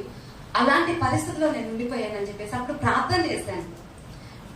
ఆ చేసిన ప్రార్థన మరలా గుర్తుకొస్తూ నేను మరలా ప్రార్థన చేయడం ప్రారంభించాను. 10 నెలల తర్వాత దేవుడు తన దాసుని దర్శించాడు. హల్లెలూయా. ఒక మంచి దర్శనం కళ తనకు కలిగింది. దేవుడు పట్టుకున్నాడు. అక్కడ నుండి ఖాళీ చేసి బయటకు వచ్చేసాను. దేవుడు ఆ తర్వాత అభిషేకించాడు. అతని కోసం నేను మారు మనసు పొందడానికి చేసిన ప్రార్థన చాలా తక్కువ, సేవ చేయాలని నేను చేసిన ప్రార్థన చాలా ఎక్కువ. హల్లెలూయా. అప్పటికి 2వ పాప పుట్టింది, 3 నెలల పాప. అప్పుడు బాప్తీసం తీసుకున్నాను. నేను కూడా తనతో పాటే బాప్తీసం తీసుకున్నాను. అప్పటిదాకా నాకు బాప్తీసం లేదు. తనతో పాటు ఇద్దరం కలిస్తే బాప్తీసం తీసుకున్నాం. తర్వాత చిన్నమ్మాయి పుట్టిన తర్వాత పాస్టర్ గారు 9 నెలల పిల్లప్పుడు అప్పుడు అభిషేకం తీసుకోవడానికి దైవజనులు సంఘంలో అనౌన్స్ చేశారు. పరిశుద్ధాత్మ దేవుడు మాట్లాడితే 6గురిని అభిషేకించడానికి సిద్ధపడతామంటే 6గురిలో మా పాస్టర్ గారి పేరు ఉంది. ఆ పాస్టర్ గారి కోసం అప్పుడు ప్రార్థన చేస్తున్నాను. ప్రభా నీ మాటకు లోబడాలి, రక్షణ పొందాడు కదా, నువ్వు సేవ పిలిపిస్తున్నావు కదా, నీ మాటకు లోబడాలి, నీ మాటకు లోబడాలని చాలా ఏడ్చేదానండి. ఎంతంటే మా చిన్న పాప నా దగ్గర తప్ప ఎవ్వరి దగ్గర ఉండదు. పడుకుందా 10 నిమిషాల కంటే ఎక్కువ పడుకుంది. ఖచ్చితంగా ఎవరు లేపినట్టు లేచింది. ఏడ్చిందంటే 2 బజార్లకు వినపడింది. అంత పెద్దగా ఏడ్చింది. ఎవరి దగ్గర ఉండదు, కనీసం వాళ్ళ డాడీ దగ్గర కూడా ఉండదు. అంత మొండి పిల్ల. అలా ఉండేటప్పుడు నాకు ప్రార్థన చేసుకోవడానికి నాకు అవకాశం ఉండేది కాదు. చిన్నపిల్ల, నేను ఇంకా సన్నగా ఉండేదాన్ని. ఆ పక్క బజార్లో మా నాయనమ్మ వాళ్ళు ఉంటే అక్కడ తీసుకెళ్ళి అక్కడ నిద్రపుచ్చేసి, ఒకవేళ ఆమె ఆ పిల్లని తీసుకొని రావాలంటే నా దగ్గరికి, కొంచెం పెద్ద వయసు కాబట్టి నా దగ్గరకు రావాలంటే కనీసం 5-10 నిమిషాలు టైం పట్టింది. ఈ లోపల నేను ప్రార్థన చేసుకోవచ్చని అక్కడ తీసుకెళ్లి అక్కడ నిద్రపుచ్చి నేను పరిగెత్తుకుంటా 2 సెకండ్లు ఇంట్లోకి వచ్చి పడేదానండి. తలుపులేసుకొని మోకాళ్ళు వేసి రేడియో ఒకటి ఉండేది, ఆ రేడియో పెట్టుకొని ప్రార్థన చేస్తే ఫ్యాన్ సౌండ్ కి రేడియో సౌండ్ కి నా ఏడుగు బయటకు వెళ్ళిపోయింది. అంతగా ఏడ్చి ప్రార్థన చేసేదాన్ని. నేనేం అడగను ప్రోగ్రామ్, నా భర్తను సేవ చేయమంటున్నా కదా అదొక్కటే అడుగుతా. చెట్టు కింద ఉండమన్నా ఉంటా, పస్తులు ఉండమన్నా ఉంటా. అప్పటిదాకా నా జీవితం చాలా లగ్జరీ లైఫ్. నాకు తెలుసు అన్ని ఎక్స్ట్రానే ఉంటాయి. నేను అడగకుండానే అన్ని నా కాళ్ళ దగ్గరికి వస్తాయి. నా జీవితం అలాంటిది. అయినా సరే నువ్వు సేవ చేయమంటావు కాబట్టి నేను సేవ చేయడానికి ఇష్టపడతా. నా భర్త సేవ చేయాలి, నా భర్త సేవ చేయాలి అని చెప్పి ఒకటే అడిగేదాన్ని, ఇంకేం అడిగేదాన్ని కాదు. ఇంకో మాట కూడా నాకు ప్రార్థన చేయడానికి వచ్చేది కాదు. నువ్వు చెప్పావు, నువ్వు చెప్పిన మాటకి ఆయన లోబడాలి, ఇంకేం అడగను ప్రభు అంటూ అలా ఏడ్చి ప్రార్థన చేసేదాన్ని. నేను చేస్తే ప్రార్థన ఇప్పుడు నేను మీకు చెప్తుంటే మా అమ్మ ఇప్పుడు అక్కడ కూర్చొని పెట్టాను కదా, ఎవరికి తెలియదు. ఎవరికి నేను చెప్పేదాన్ని కాదు. ఎవరికి చెప్తున్నా నాకు ఉపయోగం లేదని నా ఫీలింగ్. అది ఎవరికి చెప్పొద్దు. చెప్పుకుంటే ఏదైనా నా దేవునితో చెప్పుకోవాలి. అది సమస్య అయినా, బాధ అయినా, కష్టమైన ఏదైనా చెప్పుకోవాలి.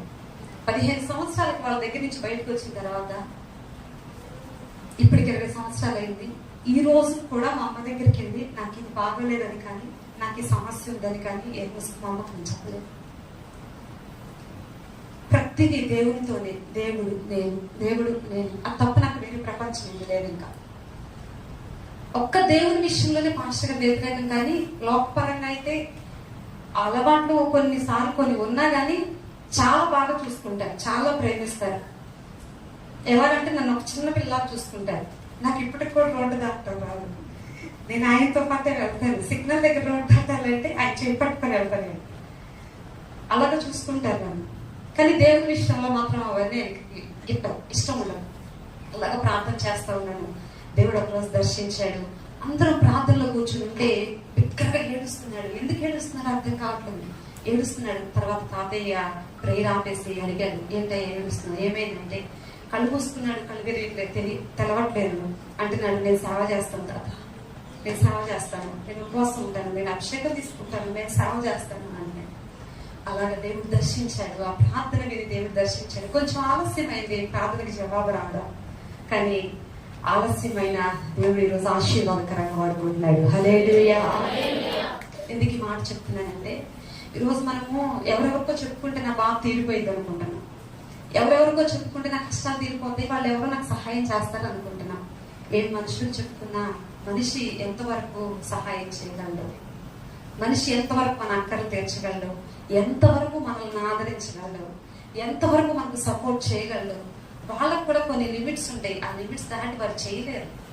కానీ మన యేసయ్య మాత్రము అన్నిటినీ అధిగమించి మనకి ఏదైనా చేయగలుగుతాడు. అందుకే మనుషుల సహాయం అడగడం మానేసి యేసయ్య పాదం పట్టుకుని ఏడవడం ప్రారంభిస్తే ఆయన కార్యం చేస్తూ త్రిప్పివేయడానికి ఎవ్వరికి అధికారం లేదంట. హల్లెలూయా. అలాంటి గొప్ప కార్యాలైనా చేస్తాడు, అంత ఉన్నతమైన కార్యాలు చేస్తాడు. అలాగా ప్రారంభమైంది. సేవకులుగా పిలువబడ్డాడు. అనేక సార్లు వెనక్కి తిరిగి వెళ్ళిపోయాడండి.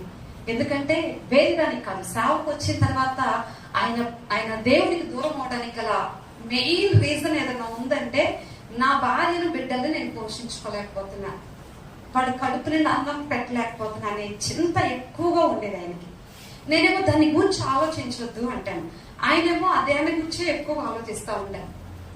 అలాగా సేవ ఆపుతారు, పనికి వెళ్తారు. అది ఏ పని చేస్తే కలిసిరారు. విచిత్రం అది. సేవలో ఉన్న ఒక పూట అన్న తింటున్నామేమో, కానీ పని చేస్తే ఒక పూట కూడా తినలేదు మేము.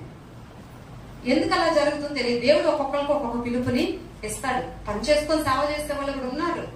మాకులోనే ఇప్పుడు పాస్టర్ గారి కంటే ముందు ఇద్దరు పెద్దనాన్న బాబాయ్ ఇద్దరు సేవకులుగా అభిషేకించబడ్డారు. వాళ్ళు ఇద్దరు పని చేసుకుంటేనే పరిచర్యలో ఉన్నారు, సంఘాలు నడిపిస్తున్నారు. కానీ మరి మాకెందుకో ప్రభు ఆ పిలుపుని ఇవ్వలేదు. అప్పుడు నేను అన్నాను, మాకు వివాహం అయిన తర్వాత మా పాస్టర్ గారు నన్ను చదివించారు. 10th అయిపోయింది, మ్యారేజ్ అయింది. తర్వాత పెద్ద అమ్మాయి పుట్టిన తర్వాత నన్ను చదివించారు, నర్సింగ్ చదివించారు. నేను అప్పుడు అనేదాన్ని, సేవకు దేవుడు నిన్ను పిలిచాడు కదా, నువ్వు సేవ చెయ్యి, నేను ఉద్యోగం చేస్తాను, నేను సపోర్ట్ చేస్తాను. నిన్ను దాటి మాత్రం ఒక్క అడుగు కూడా నేను ముందుకేను, నీకు చెప్పకుండా ఒక్క పని కూడా నేను చేయను. మా ఇద్దరికి ఉన్న కమిట్మెంట్ అది.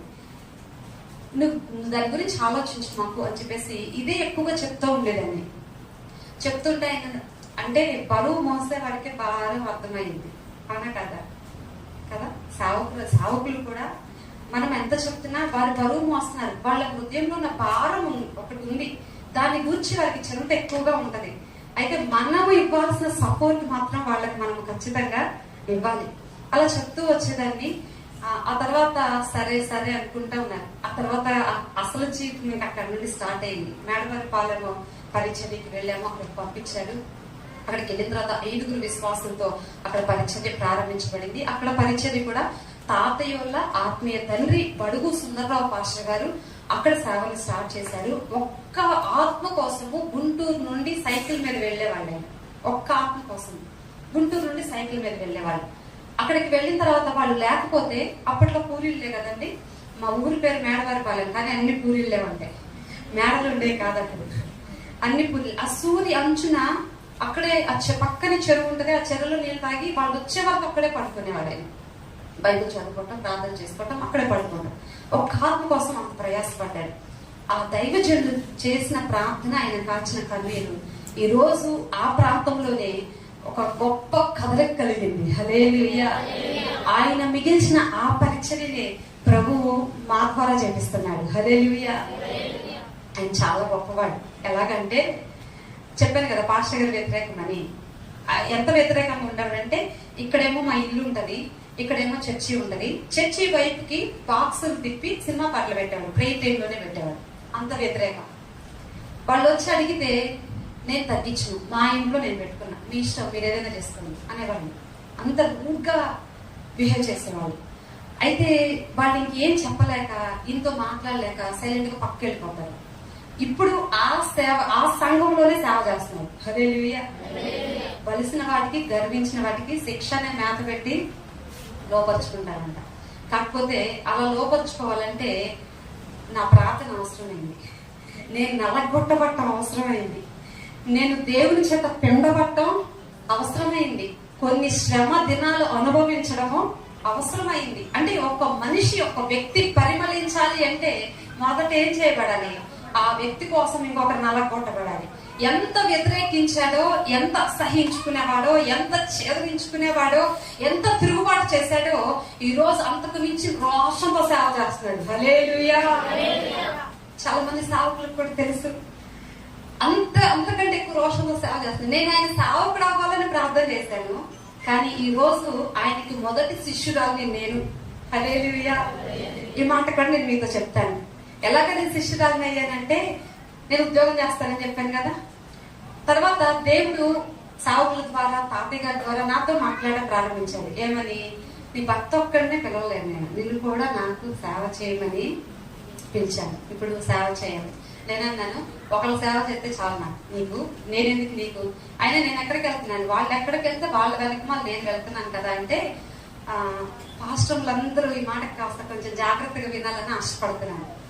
పాస్టర్ గారు కదా, పాస్టర్ అయిపోయాం మనం. నిజానికి నేను కూడా అంతే, పాస్టర్ గారి భార్య కాబట్టి నేను పాస్టర్ని అయిపోయా. అందరు నన్ను ఏమని పిలుస్తారు? పాస్టర్ అనే పిలుస్తారు. బయట ఎవరైనా వచ్చినా నన్ను ఏమని పిలుస్తారు? పాస్టర్ గారి భార్య కాబట్టి నన్ను పాస్టర్ అంటారు. అంత మాత్రం నేను పాస్టర్ అయిపోలేదు. నేను అదే అనుకున్నాను, నేను ఎక్కడికి వెళ్తున్నాను ప్రభా, వాళ్ళతో పాటే కదా నేను ఉంటున్నాను, వాళ్ళతో పాటు పొద్దున్న ప్రార్థనకి వెళ్తున్నాను, సాయంత్రం వరకు ప్రార్థనలో ఉంటున్నాను, ఉదయం లేస్తాను, ప్రార్థన చేస్తాను. అంటే సేవకురాలుగా, అంటే ఆయన బాధ్యతలు నెరవేర్చడము ఆయన సేవ చేయడం. కానీ పాస్టర్ గారి భార్య అయిపోయి ప్రార్థన చేస్తే సేవకురాలు అవ్వలేదు నేను. అర్థమవుతుందండి మాట? నేను ఆయన భార్యని అయిపోయినంత మాత్రం సేవకురాలని అని నేను అనుకుంటున్నా. జనం దృష్టిలో కూడా అదే, కానీ దేవుని దృష్టిలో నేను అలా కాదు. నేను బాధ్యతలు ఎప్పుడైతే చేపడతానో అప్పుడు నేను నిజంగా సేవ చేసినట్టు, నిజంగా నేను ఆయన కోసం బ్రతికినట్టు. దేవుడు అలాగా మాట్లాడుతున్నాడు, నువ్వు కూడా సేవ చేయాలంటే. నేను ఎక్కడికి పోతున్నాను బాబు, మీతో పాటే నేను వస్తున్నాను కదా. నేను అంటాను, కాదు కాదు సేవ చేయాలి. తాతయ్య అంటారు, లేదమ్మా నువ్వు కూడా సేవ చేయాలంటే వీళ్ళకి ఎందుకు పిచ్చిలాగుంది, నేను సేవ చేసేది ఏంటి, నాకు సేవ అంటే ఇష్టం ఉండదు. ఆయన కోసం సేవను ప్రార్థన చేసేది, ఎందుకంటే నేను మా తాతయ్యని చూస్తున్నా కదా, ఆయన పడిన కష్టాలు తెలుసు కదా, ఆయన పడిన బాధలు, ఎంత ప్రయాసపడతాడో, ఎలాగ ఉపవాసాలు ఉంటాడో, ఎన్ని మాటలు పడతాడో, ఇవన్నీ చిన్నప్పటి నుండి నేను చూస్తూ వచ్చాను కదా. మా నాయన ఎలా సపోర్ట్ చేయలేదో కూడా నేను చూస్తూ వచ్చాను కదా. ఇవన్నీ చూసి నాకు సేవ అంటే ఇష్టం లేదు. సేవ చేసే వాళ్ళంటే పిచ్చి ప్రేమ, సేవకులంటే చాలా ఇష్టం, చాలా అభిమానం. ఎంతైనా వాళ్ళ కోసం చెయ్యాలి, ఏదైనా చెయ్యాలి, వాళ్ళ కోసం ఏదైనా ఇవ్వాలి అనేంత ప్రేమ నాకు ఉంటది. కానీ సేవ మాత్రం చేయను.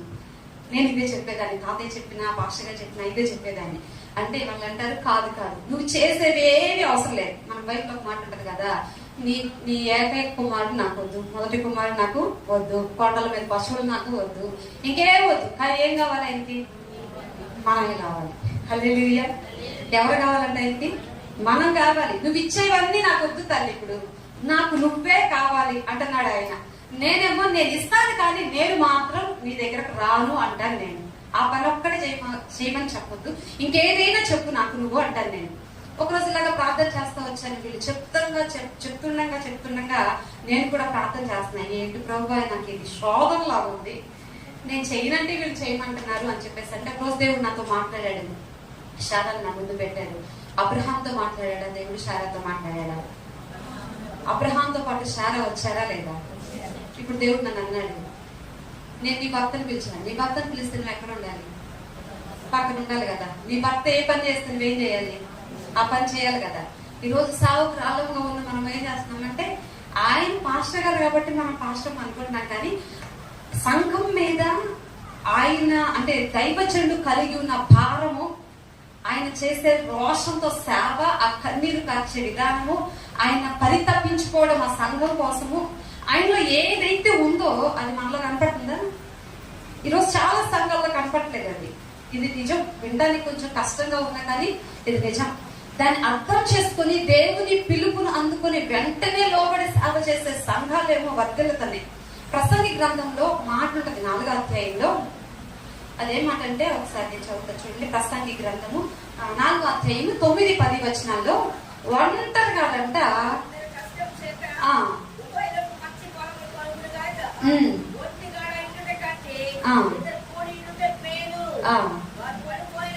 వారు పడిపోయినను హల్లెలూయా. ఏం చేస్తారంటే తనతో వారిని పడిపోతే లేవనెత్తడానికి ఒకరు కావాలి. మనం ఎంత భక్తి చేస్తున్నా మనుషులు మనం గుర్తుపెట్టుకోవాలి. ఏం గుర్తుపెట్టుకోవాలి? మనము మనుషులు.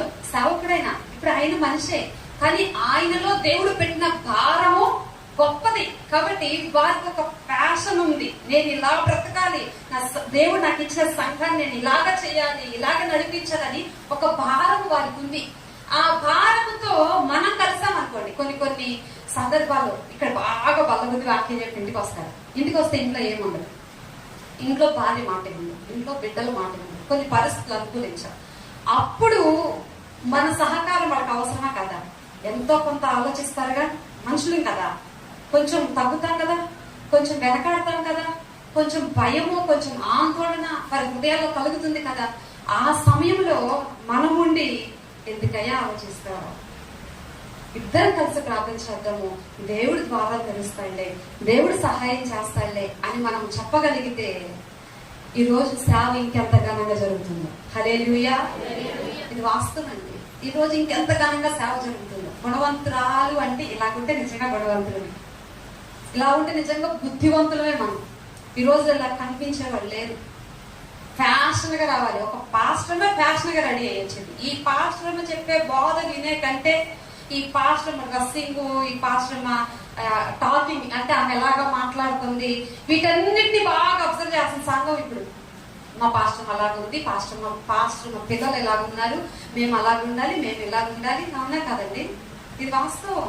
కొంచెం వినడానికి కష్టంగా అనిపించింది కానీ ఇది నిజం.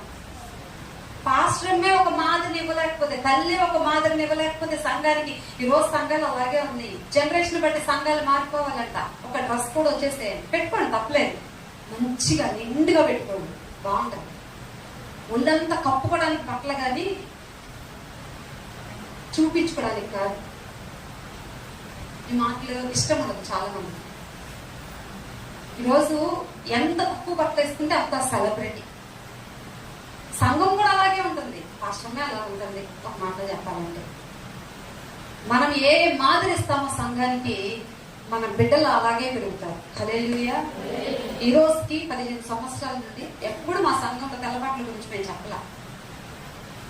బోధ ఆ వాక్య సందర్భం వచ్చినప్పుడు బైబిల్ ఇలా ఉంది, వాక్యం ఇలా ఉంది, సమర్పణ బోధ ఇలా ఉంటుందని చెప్తే వచ్చాను.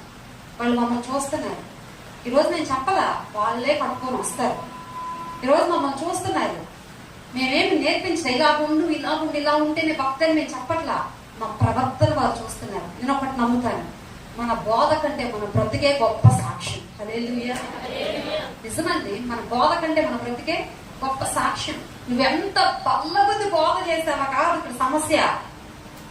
నువ్వు బోధ చేసిన దాంట్లో నీ బ్రతుకులో ఆ బోధ కనిపిస్తుందా లేదా అనేది సమస్య. ఆ బోధలో బ్రతుకు కనిపించింది అనుకోండి, మనమైనా విశ్వాసమైనా నువ్వు సంఘానికి వస్తున్నావు, వెళ్ళిపోతున్నావు. నీలో మార్పు లేకపోతే నీ కుటుంబం మారదు, నీ ఇరుగు పొరుగు కూడా ఎవరు మారరు. వారిలో మార్పు రాదు.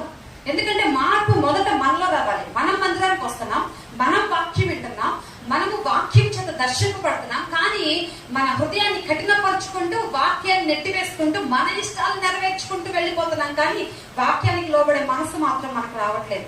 ఇంకా ఎందుకు మారు మనసు పొందని భక్తులు, ఇంకా ఎందుకు మారు మనసు పొందని పిల్లలు, ఇంకా ఎందుకు మారు మనసు పొందని కుటుంబాలు ఎందుకు మిగిలిపోతున్నాయి అలాగా అంటే, మొదట మనలోనే మార్పు లేదు. మనలో మార్పు లేకుండా సంఘంలో మార్పు రాదు, కుటుంబంలో మార్పు రాదు, సమాజంలో మార్పు రాదు. ఇలాంటి వాళ్ళు మా ఊర్లో ఉంటేనండి, ఇలాంటి వాళ్ళు మా ఊర్లో, మా సేవలో, మా సంఘాల్లో ఉంటేనండి ఖచ్చితంగా మా ఊరు మారిపోయిద్దండి అని అంటారు. నేను అంటాను, ఆ ఒక్కరు నువ్వే ఎందుకు కాకూడదు అంట నేను. హల్లెలూయా. అర్థమవుతుంది? ఆ ఒక్కరు నువ్వే ఎందుకు కాకూడదు? ఎవరో వచ్చి ఏదో సాధించి చేసేయాలనేది ఎందుకు? నా ద్వారానే, నాతోనే స్టార్ట్ అవ్వాలి అనే ఆలోచన మనకు ఎందుకు రావట్లేదు? మనమందరం ఆలోచన చేయవలసిన విషయం ఏంటంటే, మనము ఒక మాదిరిగా మార్చబడాలి. మనమే మొదట ఒక అడుగు వేయాలి. మనలో మార్పు రావాలి, మన కుటుంబంలో మార్పు వచ్చింది. మనలో మార్పు రావాలి, మన సంఘంలో మార్పు వచ్చింది. మనలో మార్పు రావాలి, మన సమాజంలో మార్పు వచ్చింది. ఇవేమీ లేకుండా నేను భక్తి చేస్తున్నానండి, నేను చాలా ప్రార్థన చేసేస్తున్నానండి, నేను చాలా దేవుని సంత ఎక్కువ గడిపేసేస్తున్నానండి, అందరికంటే ముందు నేనే వచ్చేసేస్తానండి, అందరికంటే ఎక్కువ పరిచర్య నేనే చేసేస్తానండి. ఏం ఉపయోగం? మార్పు లేని పరిచర్య అయినా, ప్రార్థన అయినా ఏంటి ఉపయోగం? దానివల్ల ఏ ప్రయోజనం కూడా లేదు. విశ్వాసులమైన, సేవకులమైన, ఎవరమైనా సరే దానివల్ల మనకు ప్రయోజనం అనేది లేదు. నేను అలా తిరుగుబాటు చేస్తూ వచ్చిన దేవుడు నాతో మాట్లాడాడు, నన్ను సేవ చేయమన్నాడు. నేను పరిచర్యకి రావడానికి సరే ప్రభువాన్ని అంగీకరించి నేను పరిచర్యలో అడుగు అంటే ఆ భారాలు, ఆ సేవ, ఆ సహవాస సంఘ భారాన్ని నేను పాలు పంచుకోవడానికి ముందు సంఘంలో ఉన్న, అంటే 7 సంవత్సరాలు కష్టపడితే సంఘంలో ఉన్న విశ్వాసులు 15 మంది. దేవుడు నన్ను ఎప్పుడైతే బలపరిచి, దేవుడు నాతో మాట్లాడి నన్ను పరిచర్యలో నిలబెట్టాడో, ఆ నిలబెట్టిన తరువాత 3 సంవత్సరాలు పెరిగిన సంఖ్య 70 మంది. హల్లెలూయా. నాకు అప్పుడు అర్థమైంది, నాకు చాలా బాధ అనిపించింది, చాలా దుఃఖం వచ్చింది. అప్పటిదాకా నాకు దాని గురించి దాని విలువ నాకు తెలియలేదు. ఒక మాటలో చెప్పాలంటే ఆ సేవ విలువ నాకు తెలియలేదు. పాస్టర్నైనా ఎలా చూస్తారు అందరూ? దేవుడు వచ్చాడు మా ఇంటికి అన్నట్లుగానే చూస్తారు. అంత గౌరవం, అంత విలువ పొందుకోవడానికి నేను అర్హురాలని కాదని నాకు లోపల అనిపించింది. కానీ ఆ పరిచర్య అంత ఆగిపోయింది అని అప్పటి నుండి నాకు దుఃఖం పెరిగిపోయింది. అప్పటి నుండి నాకు నిద్ర పట్టేది కాదు, అన్నం తినాలంటే ఆకలేసేది కాదు, ఎప్పుడు ఉపవాసం ఉందామా అని ప్రాణం పరితపించిపోయేది. అదే ఒకవేళ నేను ఇంకా అలాగే వెనక్కి ఉంటే పరిస్థితి ఏంటి? నా జీవితం ఏంటి? అంటే ఇంకెన్ని ఆత్మలు ఆగిపోతాయి? 40 మంది ఆత్మలు ఆగిపోయారు. 15 మంది ఎక్కడండి? 70 మంది ఎక్కడ? అంటే ఇన్ని ఆత్మలు నా వల్ల ఆగిపోయినాయా, నేను దేవునికి లోబట్టడం వల్ల ఆగిపోయినాయా అని నాకు ఆ క్షణం చాలా బాధ అనిపించింది. అలాంటి పరిస్థితులు కూడా ప్రభు తీసుకొస్తూ సాక్ష్యమేమీ లేని నాకు ప్రతి అడుగు సాక్ష్యంగా ప్రభు మారుస్తూ వచ్చాడు. హల్లెలూయా. దేవుడు చాలా గొప్పవాడు. ఆయన పిలుపుకు లోబడితే ఆయన తీర్మానం చాలా గొప్పది. ఆయన మనలో ఎంత పని చేయించుకోవాలనుకున్నాడు, మన ద్వారా ఎంత పని చేయించుకోవాలనుకున్నాడు, మన ద్వారా మనలో ఏమి చూడాలని ఆయన కోరుకుంటున్నాడో వాటన్నిటిని ఆయన చేస్తూ వస్తాడు. ఇది లేదు, మనము నామకార్థంగానే ఉంటాము అంటే మన సంఘాలు వర్ధలము, మన కుటుంబాల ఆశీర్వాదాన్ని మనము ఎప్పటికీ కూడా చూడలేము. ఇక్కడ గుణవతి అనే భార్య గురించి చెప్పుకుంటూ వచ్చినప్పుడు నాకు ఒక ఆమె గుర్తుకొచ్చింది. అందరికి తెలిసిన ఆమె అబీగయలు. ఎవరు? అబీగయలు తన భర్త మొరటివాడే కానీ ఆమెకు విషయము తెలిసిన వెంటనే ఆమె చేసిన పని ఏంటి? భర్తకు సమాచారం అందించిందా? కొన్ని కుటుంబాల్లో ఎంత అర్థం చేసుకుందామన్నా, ఎంత జాగ్రత్తగా నడిపించుకుందామన్నా భర్తలు మాట వినేవారు ఉండరు. అప్పుడు కుటుంబంలో ఉన్న మనమే బాధ్యత కలిగి ఆ కుటుంబాన్ని చేత పట్టుకుంటే ఆ కుటుంబం చాలా సంతోషంగా అలాగ ముందుకు వెళ్ళిపోతా ఉంటది. లేకపోతే చాలా అస్తవ్యస్తమైన కుటుంబముగా మారిపోయింది. ఈమె గురించి మాట్లాడితే ఆమె బుద్ధి కలిగిందంట. ఏం కలిగింది? ఏ బుద్ధి? మనకి స్వప్నాది బుద్ధి ఉంటుంది కదా, మనకి కుళ్ళు బుద్ధి ఉంటది, అసూయ బుద్ధి ఉంటది. సేవకులకు కూడా, సంఘాల్లో కూడా ఏ బుద్ధి ఉంటది? వాళ్ళ సంఘాలు వర్ధిల్లుతున్నాయి, వీళ్ళ సంఘాలు వర్ధిల్లుతున్నాయి, వీళ్ళు ఆమె వాడబడుతుందా, ఇలాంటి బుద్ధులు భలే బయటపడుతూ ఉంటాయి అప్పుడప్పుడు. కానీ ఈమెల బుద్ధి ఏంటంట? సుబుద్ధి కలిగింది. ఆమెకు సమాచారం అందిన వెంటనే అన్నిటినీ సిద్ధపరిచి దావీదుని ఎదుర్కోవడానికి వెళ్ళిపోయి తన భర్త మరణించకుండా, తన భర్త చావుగా ఆమె అడ్డుపడి తన భర్తను ఆమె కాపాడుకుంది. ఎంత జ్ఞానం కలిగి, ఎంత గుణవంతురాలు, ఎంత మంచి మాదిరిని ఈ రోజు సమాజానికి ఆమె అందిస్తుంది. నిజమే కదా? మన జీవితాలు కూడా మనం కూడా ఎలా ఉండాలంటే సుబుద్ధి కలిగిన వాళ్ళలాగా, గుణవంతుల్లాగా. మన వల్ల దేవుని పని ఎక్కడా ఆగిపోకూడదు, మన వల్ల దేవునికి అవమానము రాకూడదు. సేవకురాండ్రమైన మనము మన భర్తలకు ఎంత సపోర్ట్ ఇవ్వగలమో అంత మనం ఇద్దాము. అంటే ఆ పని నువ్వు ఎప్పుడైతే చేయడానికి పూనుకుంటావో అప్పుడే ఆ రోషం నీలోకి వచ్చింది, ఆ ప్యాషన్ నీలోకి వచ్చింది. ఈ రోజు మా పాష గారు నన్ను నువ్వు వెళ్ళు, ఆ సంఘానికి వెళ్ళు, ఈ సంఘానికి వెళ్ళు అని నేను నెట్టాల్సిన అవసరం లేదు. అలాగా సిద్ధపరిచాడు దేవుడు. ఎందుకంటే దేవుడు ఎప్పుడైతే పిలిచాడో ఆ పిలుపుకి ఎప్పుడైతే లోబడ్డామో అప్పటి నుండి దేవుడు తన ఆత్మశక్తి చేత నింపి ఆలోచన చెప్పి నడిపిస్తూ వస్తాడు. ఆ పరిచర్యలు ఇంకా లాగా వర్ధిల్లుతూ ఉంటాయి. చెప్పాను కదా, 15 మంది 70 మంది అయితే ఆ ప్రాంతం నుండి వెళ్ళిన సువార్తలు 4 సంఘాలు అయింది. హల్లెలూయా. ఈ రోజు నేను మా పాస్టర్ గారు చెరొక 2 సంఘాలకు వెళ్తాను. ఉదయం ఒకటి, సాయంత్రం ఒకటి చూసుకోవడానికి. ఎక్కడి నుంచి వచ్చిందంటే దేవుడి మాటకు లోబడినప్పుడు, దేవుని మాటకు విధేయత చూపించినప్పుడు ఆ భారం మనలోకి వచ్చేసిందండి. ఇప్పుడు పాస్టర్లు మనం తరవాల్సిన అవసరం లేదు. అమ్మా నా కోసం రా, నువ్వు రామ్మా, నువ్వు బయటకు రా తల్లి, కుటుంబాలు దర్శించాలి, హౌస్ విజిటింగ్ కి వెళ్ళాలి, నువ్వు రామ్మని బతిలాడాల్సిన అవసరము లేదు. మనమే వారిని లక్కొని వెళ్తాం. ఏంటయ్యా ఇంట్లో కూర్చుంటావు, నువ్వు రాయ్యా బాబు అని మనమే వారిని తోడుకొని వెళ్తాం. అలాంటి స్థితిలో మనం వెళ్ళాలి. నాకు కొంచెము మీకు ఇది అతిశయంగా అనిపించవచ్చు కానీ వినడానికి నాకు కొంచెం రోషం ఎక్కువ. నాకంటే ఏదైనా ఒకటి ఎక్కువ ఎవరికైనా ఉందంటే నేను తట్టుకోలేను. దాన్ని అసూయ అని అనట్లేదు నేను. మా పాస్టర్ గారు నేను చేసిన ప్రార్థన బట్టి సేవకులయ్యారు కదా, అంటే దేవుడు నన్ను వాడుకొని ప్రార్థన చేయించి ఆయన సేవకులను చేశారు కదా. ఇప్పుడు ఆయన కంటే ఇంకొంచెం ఒక మెట్టు నేను ఎక్కువ ఉండాలా తక్కువ ఉండాలా? ఎక్కువే ఉండాలి. నా రోషం అది ఎక్కువే ఉండాలి. నేను ఎందుకు తగ్గాలి?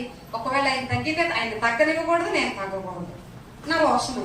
ఈరోజు మనము కూడా అంతే, సావగ్రాండ్రమైన విశ్వాసమైన భక్తిలో మనం తగ్గకూడదు, తగ్గనివ్వకూడదు. ఎందుకంటే ఇవి అంత్యదినాలు, అపాయకరమైన కాలాలు, నశించిపోతున్న ప్రజలు మన కళ్ళ ముందు ఎంతో ఉన్నారు.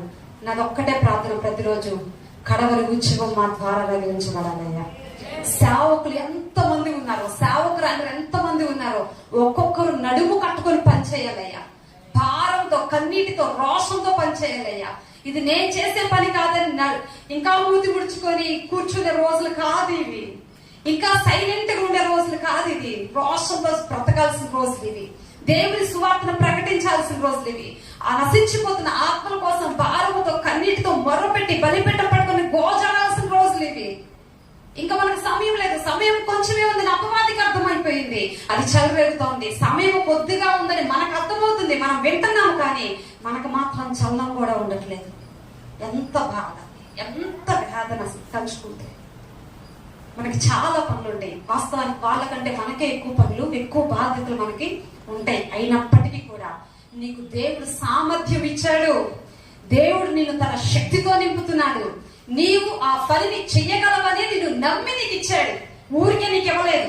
ఏ ఉద్దేశం లేకుండా ఆయన నీకు ఆ పనిని అప్పగించలేదు. ఆయనకు ఒక ఉద్దేశం ఉంది నీ జీవితం ఎడల, నీ బ్రతుకు వెళ్ళడానికి ఒక ఉద్దేశం ఉంది. ఆ ఉద్దేశం ఏంటంటే నువ్వు చెయ్యగలవు నమ్మకంగా, నువ్వు నడిపించగలవు సంఘాన్ని, నువ్వు ప్రోత్సహించగలవు సంఘాన్ని, నువ్వు వారికి సపోర్ట్ చేసి వారికి ఒక ఆలోచన చెప్పి సంఘాన్ని నువ్వు బలపరచగలవని దేవుడు చూశాడు నీలో ఉన్న ఆధిక్యతను.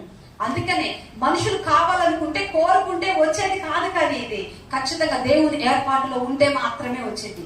చాలా మంది సేవకురాలు నాతో చెప్పే మాట ఏంటో తెలుసా? అనవసరంగా పాస్టర్ అయ్యాను. అలా అనుకోవడం నిజంగా అంత వివేకము. నేను అన్నా, నువ్వు కావాలనుకుంటే అవ్వలేదు పాస్టర్ అవ్వలేదు, నువ్వు కావాలనుకుంటే రాలేదు ఈ స్థానానికి. దేవుడు నిన్ను ప్రేమించి ఇచ్చాడు.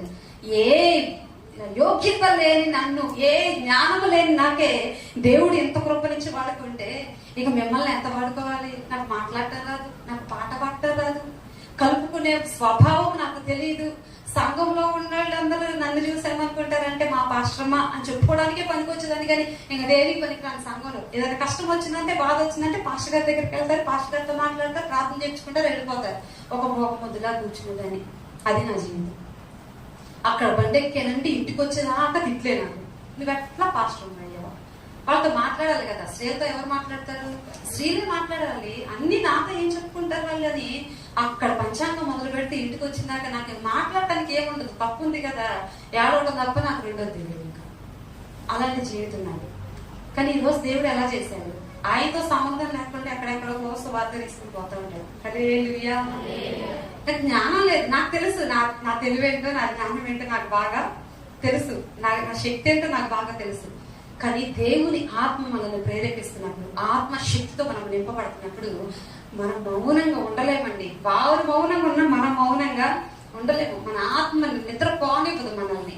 శరీరం నిద్రపోతున్నా మనలో ఉన్న దేవుని ఆత్మ మనల్ని ఏం చేస్తుందంటే లేపుతా ఉంటది, పురికొల్పుతా ఉంటది. లే, ప్రార్థన చేయి, నశించిపోతున్న వారు అందరూ ఉన్నారు, వారి కోసం ప్రార్థన చేయి. నిన్ను నమ్మిన కుటుంబాలు ఎన్నో ఉన్నాయి, నిన్ను నమ్మి నీకు అప్పగించి కదా కొన్ని కుటుంబాలు, ఆ కుటుంబాలు ఎన్నో నా సేవకురాలు ప్రార్థన చేస్తుంది అని చెప్పుకుంటూ వారు నిన్ను నమ్మి ఉన్నారు, వారి కోసం నువ్వు ప్రార్థన చేయి అని చెప్పి దేవుడు ఆత్మ ప్రేరేపిస్తా ఉంటే మనము దాన్ని తమాయించుకుని నెట్టి వేసుకుని ముందుకు అసలు వెళ్ళలేమండి. నన్ను నెట్టి నెట్టి నెట్టి భక్తిలో ఎంత దూరం తీసుకొచ్చాడంటే దేవుడు, ఇప్పుడు మొన్నటి వరకు ఆయనే ఉపవాసాలు ఉంటే నేను కూడా దేవుని సంతో, ఇప్పుడు ఆయనతో నాకు సంబంధం లేదు, నేనే ఉపవాసాలు అంటే ఒక రోషంతో దేవుని సేవ చేయాలి. నశించిపోతున్నాయి ఆత్మలు, నశించిపోతున్నాయి, పరిచర్య ఇలా ఉండాలి. దేవుడు పిలుపు, ఆయన దర్శనము, ఆయన పరిచర్యలా ఇచ్చినటువంటి ఉద్దేశాలు అవన్నీ చూపిస్తున్నప్పుడు నాకు నేనుగా నడుము కట్టుకొని ఉపవాసాలు ఉండి ప్రార్థన చేస్తూ దేవుని సన్నిధిలో గడుపుతూ కొన్ని ఆత్మల కోసం గోచట్టానికి ప్రభు ఇచ్చిన కృప అది వర్ణనాతీతము. అది మాటలతో చెప్పుకుంటే అర్థమయ్యేది కాదు. శరీరులకి, మానవ మనస్సు గల వారికి ఎప్పటికీ అందచుకోలేదు. హల్లెలూయా. సావుకురాండ్రమైన మనం అందరం కూడా మనకు ఒక బాధ్యత ఉంది. నిన్ను నమ్మి దేవుడు నీకు ఆ పని అప్పగించాడు. ఆ పని నువ్వు చక్కగా నెరవేర్చాలి, ఆ బాధ్యతను చక్కగా నెరవేర్చాలి. నువ్వు ఎంత బాగా సపోర్ట్ చేస్తావో ఈ సేవ అంత బాగా ముందుకి వెళ్తుంది. నువ్వు వెనక్కి తగ్గితే కొన్ని ఆత్మలు నశించిపోతాయని గుర్తుపెట్టుకో. నువ్వు వెనక్కి తగ్గితే నీ కుటుంబం కూడా సన్నగిలిపోతుందని గుర్తుపెట్టుకో. నువ్వు వెనక్కి తగ్గావు అంటే రేపు నువ్వు దేవునికి లెక్క చెప్పాలని గుర్తుపెట్టుకోవాలి. ఇలా కాకుండా మన ఇష్టం వచ్చినట్లుగానే ఇంకా ఏదో చేద్దాంలే, చూద్దాంలే, ఆయన చేస్తాడులే, ఆయన వెళ్ళొస్తాడు, నేను ఇంట్లో కూర్చుంటానులే అనే రోజుల్లో మనం మాత్రము లేదు, ఎప్పటికీ ఇంకా ఉండము కూడా. కాబట్టి దయచేసి సేవకురాండ్రమైన మనమందరం మన సేవకులకు సపోర్ట్ చేయాలి. సేవకుల భార్యలుగా పిలువబడటానికి ఇష్టపడవద్దు, నాకు ఆ ఇష్టం లేదు. సేవకుల భార్యలుగా మనం పిలువబడవద్దు, భారము కలిగిన సేవకురాండ్రముగా మనం పిలువబడాలి. హల్లెలూయా. ఎలా పిలువబడాలి? భారము కలిగిన సేవకురాండ్రముగా పిలువబడాలి. రోషంతో నడుము కట్టుకునే సేవకురాండ్రముగా మనము పిలువబడాలి. గుర్తింపు కావాలని కాదు, కానీ ప్రభు కొరకు మనం ఎందుకు నియమించబడ్డామో దాన్ని మనం గుర్తుంచుకొని పనిచేస్తేనే దేవుడు మన జీవితంలో ఆయన ఉద్దేశాలు ఖచ్చితంగా నెరవేర్చుకుంటాడు. మన జీవిత విలువేంటో ఆయన నిర్ణయిస్తాడు. ఈ కొద్ది మాటలు ప్రభు మనందరి హృదయాల్లో ఫలింపచేయుగాక. ఆమేన్. ప్రార్థన చేసుకుందాం. ప్రతి ఒక్కరు మోకరించినట్లయితే మనం ఇంకా నామకార్థంగానే ఉంటున్నామేమో, భక్తి చేయకుండా, ప్రార్థన చేయకుండా మనుషులను ఆశ్రయిస్తున్నామేమో, ఎవరు నాకు సహాయం చేస్తారని మనుషుల వైపు చూస్తున్నామేమో, పరిస్థితుల వైపు చూస్తున్నామేమో. మనుషులను ఆశ్రయించడం కంటే యెహోవాను ఆశ్రయించడం మేలని దేవుని వాక్యం సెలవిస్తుంది. రాజులు నమ్ముకుంటే కంటే యెహోవాను ఆశ్రయించడం మేలని దేవుని వాక్యం సెలవిస్తుంది. బుద్ధి కలిగిన బాధ్యులుగా మనం మార్చబడి దేవునికి అనుకూలంగా దేవుని వాక్యాన్ని అనుసరించుకుంటూ నడుచుకునే వారంగా మనం బ్రతుకుతూ దేవుని సన్నిధిలో ముందుకు కొనసాగుదాం. మన బాధ్యతలన్నింటినీ మనం నెరవేర్చుదాం. ఆయన మన జీవితంలో చేసిన ప్రతిదీ మనం మన జీవితాల్లో అనుభవించడానికి ఇష్టపడదాం. ఆయన పిలుపునకు లోబడదాం. ఆయన పిలుపునకు మనం లోబడితే ఎన్నో ఆత్మలు మనము ఇద్దరము కలిసి, ఇద్దరు భార్య భర్త, సేవకుడు సేవకురాలు కలిసి భారముతో సేవ చేస్తుంటే కొన్ని వేల ఆత్మలను ప్రభు కొరకు మనం పట్టుకోగలం. ఆయన రాజ్యానికి మనం సిద్ధపరచగలం.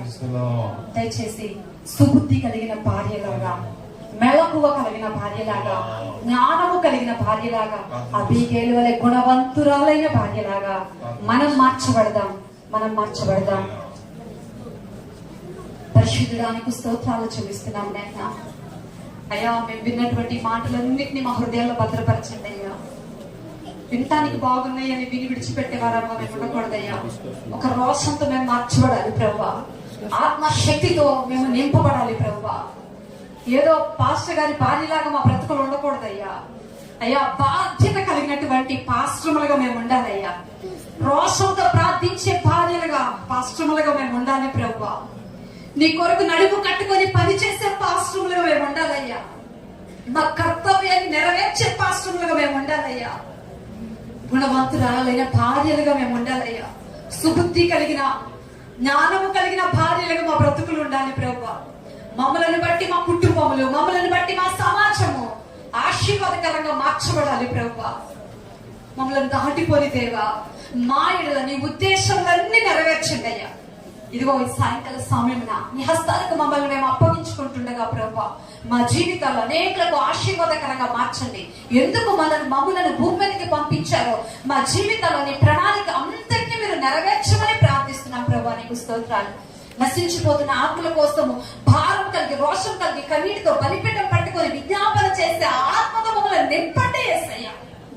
నీ ఆత్మశక్తితో నింపి కడవరకు జీవము మా నుండి తగిలించి ప్రభువా, మమ్మల్ని సిలువ చాటున మరుగుపరచుకొని మీరు వాడుకోనమని చిక్కుడి చేయి వచ్చిన ప్రతి బిడ్డను కూడా, ప్రతి దైవజనాన్ని, ప్రతి విశ్వాసిని నీ హస్తాలకు అప్పగించుకుంటూ ప్రతి మాట మా హృదయాల్లో భద్రపరిచి కృపను అనుగ్రహించమని వేడుకుంటూ యేసు నామమున ప్రార్థించి పొందుకున్నాం తండ్రి. ఆమేన్. హల్లెలూయా. దయచేసి యోనాతాన్ గారు